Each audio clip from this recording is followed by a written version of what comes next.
ते ढकलाढकली चालली आहे. सरकार म्हणते अध्यक्षांचा अधिकार, अध्यक्ष म्हणतात घेऊ निर्णय, अजून काही ठरलेलं नाही. कधी कधी ऑफिशियल बोलतात की आम्ही दिल्लीवरून होतोय. हे सगळं वेळ काढूपणा आहे. त्यांना विरोधी पक्षनेता निवडायचंच नाही अशी एकूण त्यांची भूमिका दिसते. आता वरच्या हाऊसमध्ये तर तशी कुठलीच अट नाही, तो निवडा करायला पाहिजे. विधान परिषदेमध्ये काय अट आहे, कुठली अट आहे? हे इथे अट घालतायत, इथे अशी कुठलीही अट नाही आहे. हे खोटारडेपणा आहे सगळा. हा अत्यंत बनवाबनवीचा खेळ आहे आणि ज्यांना करायचं असेल तर ते लगेच करू शकतात, कुठेच अडचण नाही. पण विधान परिषदेची जागा रिक्त असून आता हे अधिवेशन गेलं, दोनही विरोधी पक्षाने, तिथे तर कुठेच अडचण नाही. आमची संख्याबळ आहे, आमच्याकडे सफिशियंट तिकडे सदस्य आहेत. पण रिक्त ठेवून अधिवेशन चालवणं हे मला वाटतं की या सरकारची भूमिका लोकशाहीला विश्वास नसणं किंवा विरोधकांना विरोधक असूच नाहीत आणि मस्तीमध्ये सरकार आम्ही चालवू आणि काम रेटून नेऊ, आमच्यावर कोणाला अंकुशच नको आहे, ही राजेशाही पद्धत आता आपल्या राज्यामध्ये दिसते.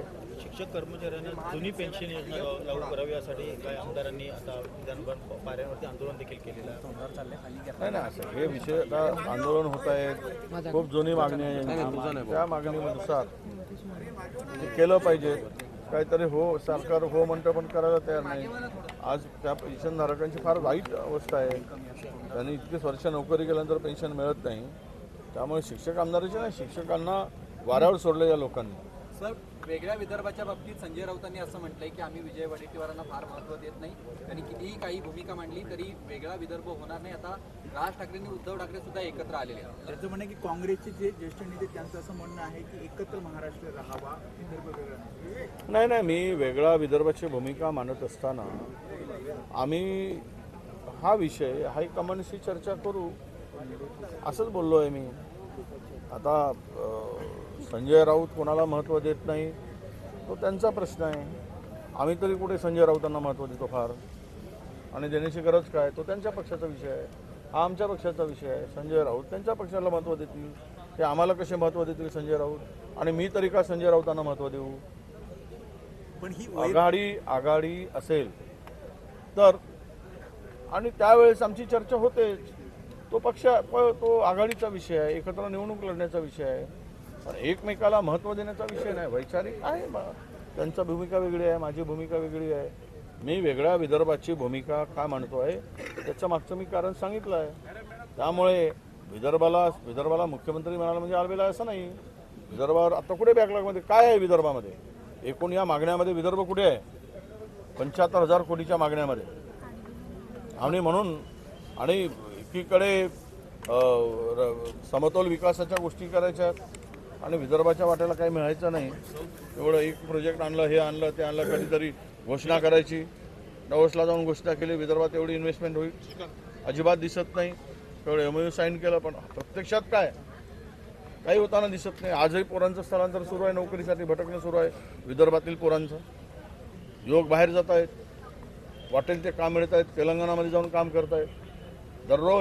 दर वर्षाला या 3-4 जिल्ह्यातील केवळ मिरची तोडायसाठी जाणारा जो मजूर आहे तो या 3-4 जिल्ह्यामधून लाखभर मजूर आंध्रामध्ये जातो, तेलंगणामध्ये जातो.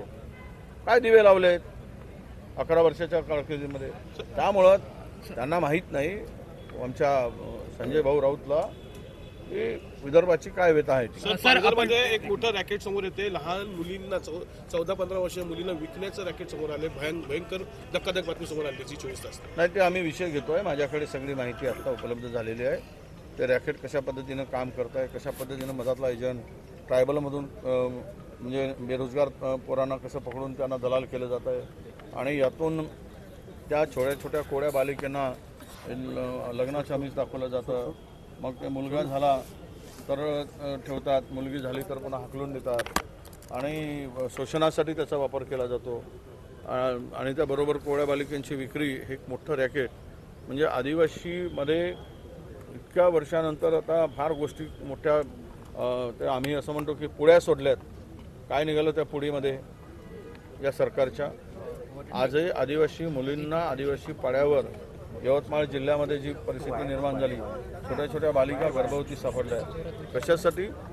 तर त्यांच्या वेशभूषेला लागणाऱ्या छोट्या मोठ्या कारणासाठी.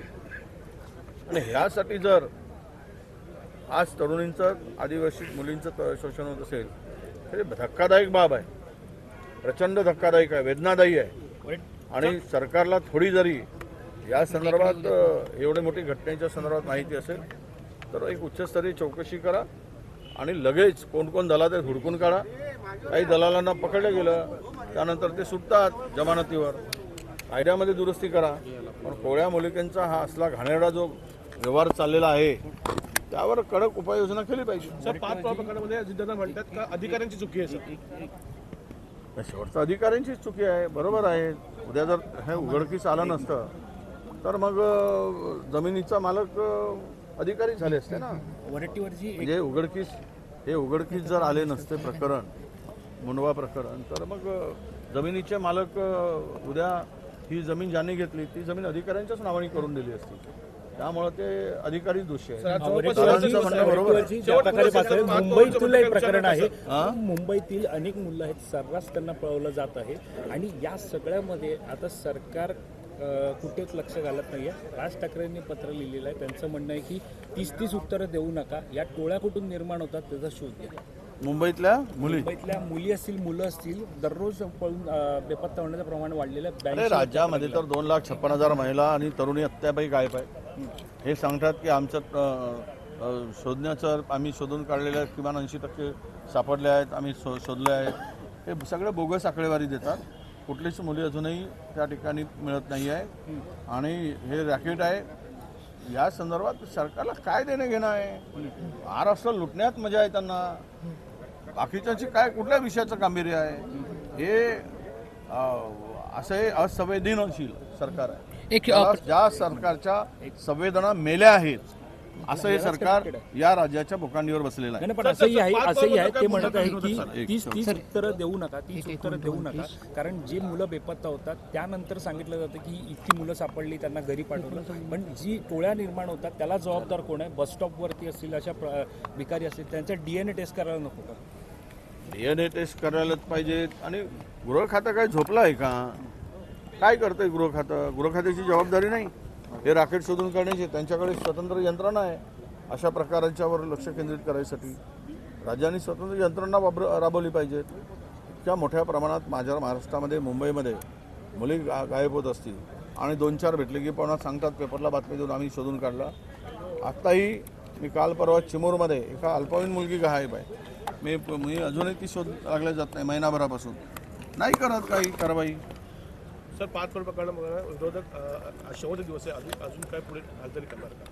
हे बघा, असं आहे, एक तर ह्या सरकारची मानसिकता मुख्यमंत्र्यांनी बोलून दाखवली पार्थ पवारांच्या संदर्भात, आणि त्यामध्ये पुन्हा उपमुख्यमंत्र्यांनी बोलून दाखवली. दोषी कोण? या सरकारची मानसिकता आहे का कारवाई करायची? आम्हाला कोर्टातच जावं लागेल आणि कोर्टातूनच ही बाब सोडवावी लागेल. राहिला विषय आजचा, आता अंतिम आठवड्याच्या ठरावामध्ये जमिनींचे विषय आहे. आज आहे चर्चा ढकलत आहेत ना. 10-10, 20-20, 25-25, 50-50 लक्षवेधीमुळे वेळ जातोय सभागृहाचा. आणि ज्या बेसिक मुद्द्यावर चर्चा व्हायला पाहिजेत, आमच्या विरोधकांच्या प्रस्तावावर चर्चा झाली नाही. आता अंतिम आठवड्यावर कधी चर्चा होईल? आजही पुन्हा 15-20 लक्षवेधी लावले आहेत.